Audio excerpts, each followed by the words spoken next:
give you that caveat. But we have done very serious interviews and vetting. And by the way, these people have presented their DD-214s, their defense forms, other documentation that show the DD-214s and others that show that they were in the military at a certain place and a certain time. So we're very comfortable that, in fact, that the weight of the testimony will carry the day here and that this is real. I had an insight, and it relates to your question. There have been tens of thousands of sightings and experiences from all over the world. Only one needs to be true. Because if only one is true, then the entire case, the non-reality of these sightings, falls apart.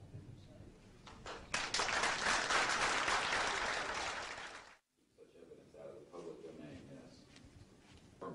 A priori, all signed agreements and oaths that have flowed from such operations are null and void. What that means is, in any other, in legal theory, is that if it's an illegal enterprise, the agreements, those that are entered into as a result of that illegal enterprise, have no legal standing. So one of the things I would like to announce today is all of the men and women listening to this need to know they are free to speak. We are declaring all national security oaths on this subject null and void. They have flowed from illegal operations that has no standing constitutionally.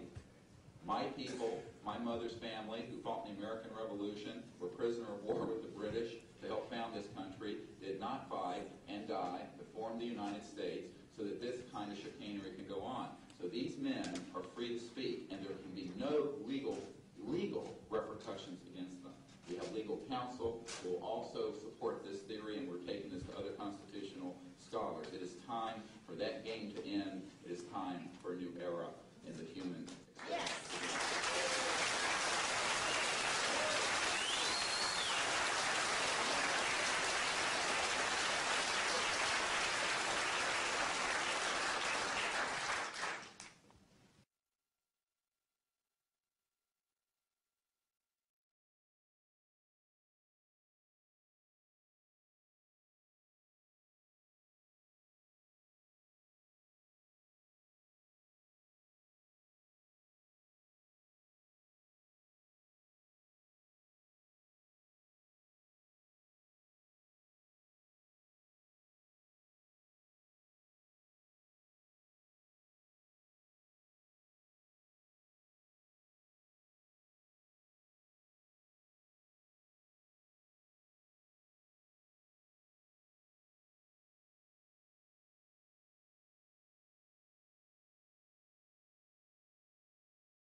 Has also escaped the oversight of the president.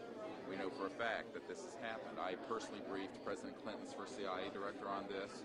I was informed that they had no access to these projects, although they knew they existed. I was told the same thing by the senior investigator for the Senate Appropriations Committee, a man named Dick D'Amato, who in 1994 told me that there were somewhere between $40 and $80 billion a year going into these classified projects, and that he, with a subpoena on behalf of the Senate and a top-secret clearance, could not penetrate them. He told me these were the varsity team of all black projects, covert projects. So this is really serious stuff, and it brings into question, have we gone down the road that Eisenhower warned us about a little too far when he said, beware of the military-industrial complex, that it can escape the checks and balances of our democracy. And I think on this particular issue, it in fact has, and it's time for the Congress to represent the people in this regard and to reassert its oversight of these projects. One last question. When you talk about putting the checks and balances back into place, talk about the passion of these people, if you would. How confident are they? Well, they know what they saw. I mean, these are men ranging from Air Force and NRO officials to people who have been contract agents for the CIA to people who have been pilots in World War II and are heroes of our country, the greatest generation that Tom Brokaw talks about. And so what I have to say to you is that these people know what they saw. They're not going to be speaking about anything except what they directly witnessed. And we're not talking lights in the sky and swamp gas. We're talking people who have actually retrieved extraterrestrial vehicles who are going to be here today. Very good. We'll take one picture of it. That's concrete and that's based on reality, but anyone who does further research in this field will find that they are not hostile. None of them are hostile. They have shown us that they can shut down missile silos and rockets. They have not destroyed us, and they've been here for tens of thousands of years. We know of 50 years worth, more or less, of secrets. We know of major things. And the fact what is, about this hybrid breeding program that keeps being referred to? well, again, we're not dealing with these kinds of things. We are dealing with credentialed, unimpeachable witnesses here who have worked in projects. We're not dealing with that. We're dealing with what we know. What we know is that these are not hostile entities. I don't know how to explain this to you except that people here, we're all still here. The world is still here. And they have shown us what their technology is capable of doing. And you can yet imagine, and you can hear from witnesses who've worked in fields of re-engineering, back engineering, what kinds of technologies can come out of this to literally save people from the suffering that's going on right now. I don't doubt the possibility of that. Yes, and that's what this disclosure is about. It isn't about these other kinds of stories that you have no proof of and nobody does. And the fact is, we have proof here of what we're saying. Well, they have removed artifacts. Well, again, we're not going to deal with this kind of story, and a lot of that is manufactured also. That's for sure. So what we're dealing with here is concrete evidence, documents, people who've been working in the industry, in the military industrial complex, the intelligence industry. I worked on the MX missile, and I was doing if I went public with that whole story. So you can imagine.